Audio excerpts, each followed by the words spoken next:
continue our discussion of the solar system, let's take a look at Venus and Mars.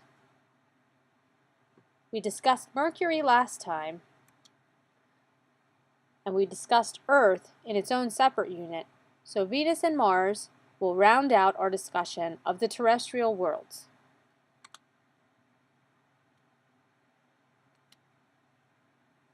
Though Venus used to be called Earth's twin, in reality, the more we learned about Venus, the more we realized that it is not very unlike the Earth.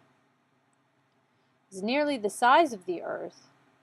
However, there are many different features and attributes that Venus has from what we're familiar with on Earth. The atmosphere consists of thick clouds which completely obscure the surface of Venus from our vision. Venus rotates slowly in the opposite direction of the rest of the planet, and because of its thick atmosphere and closer proximity to the sun, it is tremendously hot. Mostly, though, this is due to the atmosphere. A closer look at the Venus's atmosphere reveals that it is 100 times more massive than that of Earth's, and 96.5% of it consists of the greenhouse gas carbon dioxide. Other things in Venus's atmosphere are sulfuric acid and trace amounts of water vapor. It is likely that Venus suffered from a runaway greenhouse effect due to the carbon dioxide gas and its thick atmosphere.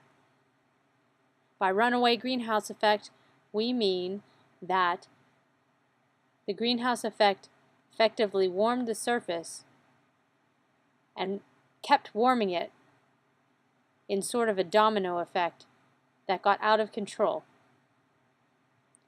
rendering Venus extraordinarily hot.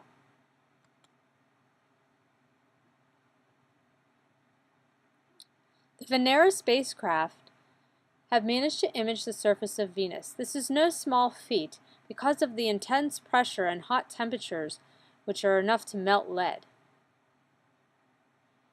Before its demise, the spacecraft was able to send back pictures of the surface. However,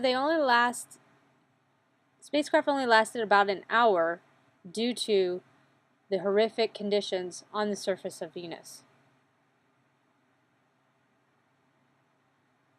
Pictures you see here reveal a yellowish cast to the sky due to the sulfuric acid in the atmosphere and a rocky, barren world. To the right is a map of the surface of Venus with respect to its altitude.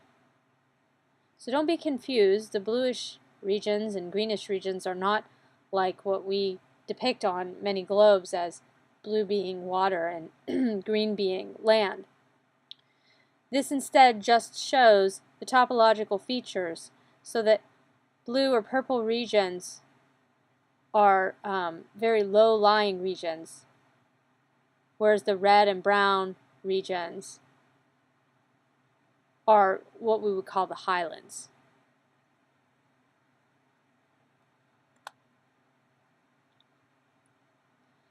The surface of Venus appears to be relatively young. By that, we mean that we do not see evidence of ancient cratering that has been around for a long time. This is most likely due to volcanic activity resurfacing the planet. Other interesting features on the surface of Venus include the pancake domes, which look to be congealed lava in one of the highland regions, and also the fractured plains in the Lakshmi region.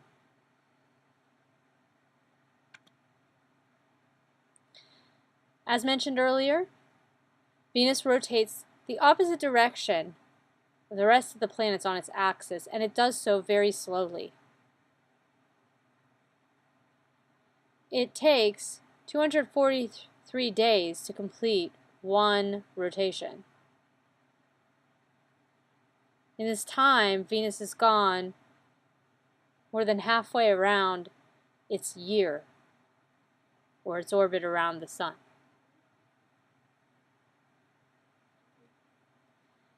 One possible explanation as to why it rotates in the opposite direction is a possible collision which may have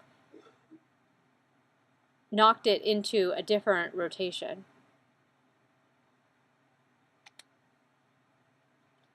Now let's move on and talk about Mars. Mars is fairly well understood because it has been explored up close by many robotic missions.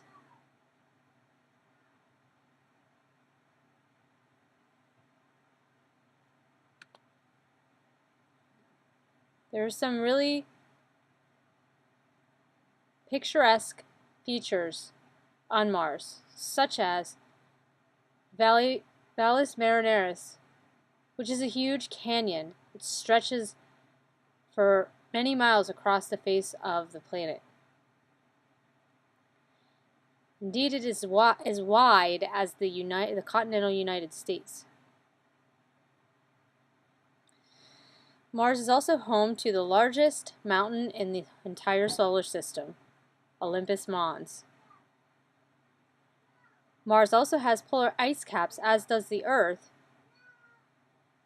except that Mars's ice caps, instead of being frozen water, they are a combination of frozen water and frozen carbon dioxide. Here's another topological map, this time of Mars. Again, the blue regions do not indicate water, nor do the green and red regions indicate land. Rather, this is just elevation. So you see a huge low-lying plain on one region of the map of Mars, and on the other region, a very high-lying region called the Tharsis Bulge.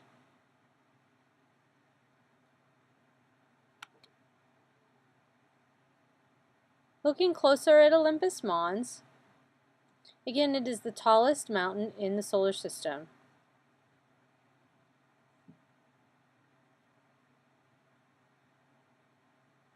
And the diameter, as you see here, is about 370 miles wide. So not only is it tall, but it's extremely wide.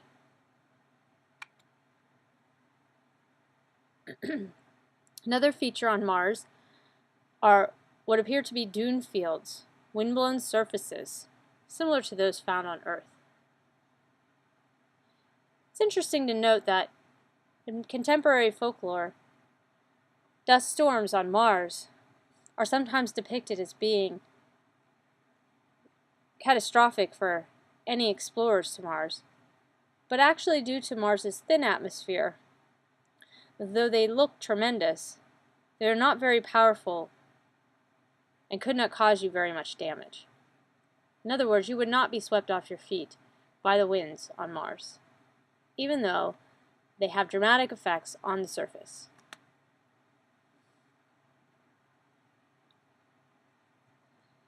Polar ice caps on Mars, again, are composed of both water ice and also carbon dioxide ice. The extent of their size varies seasonally. Mars has a very similar axis to Earth, Mars being 25 degrees. Recall that the Earth is 27.5 degrees. And so, for a similar reason as the seasons on Earth, Mars also experiences seasons due to its axial tilt. It is very likely that at one point in time, Mars was warmer and also wetter than it is currently.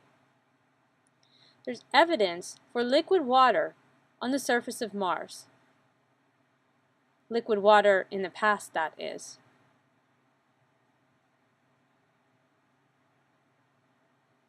For example, the features pictured here almost look like riverbeds or gullies.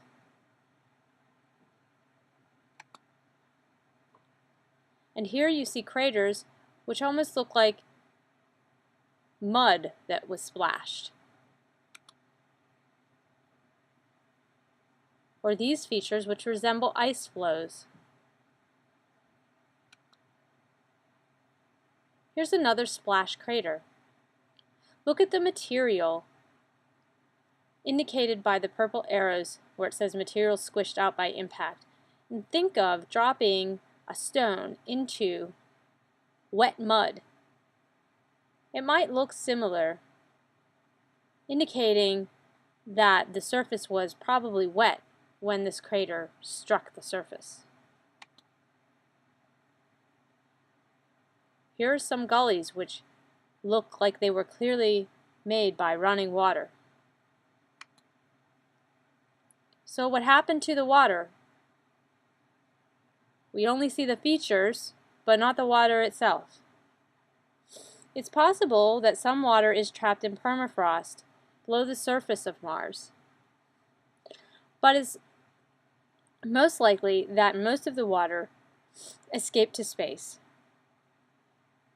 Again, since Mars was unable to hold on to an extensive atmosphere, it was easy for water to evaporate.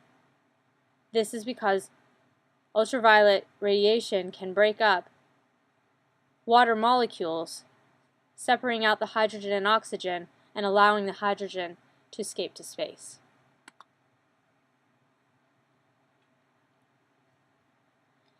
Here are some more pictures of the surface of Mars. It might remind you of an Arizona or New Mexico desert. And it is a desert in the sense that it is dry and dusty. But remember that this is a very cold world. So, though we may look at this landscape and conjure up images of the hot Southwest, is actually a very cold desert.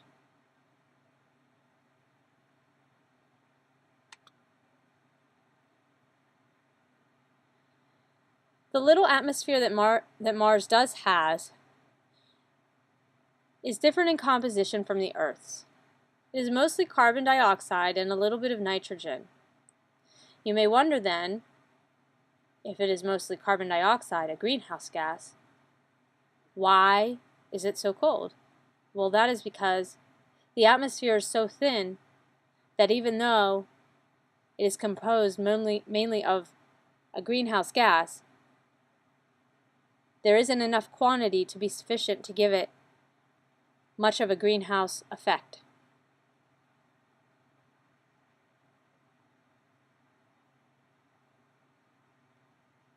As mentioned here again on the slide, the dusts that you see being kicked up by winds on Mars can make dramatic effects and obscure vision for many places on the surface, but it would not be dangerous to astronauts if you were standing on the surface.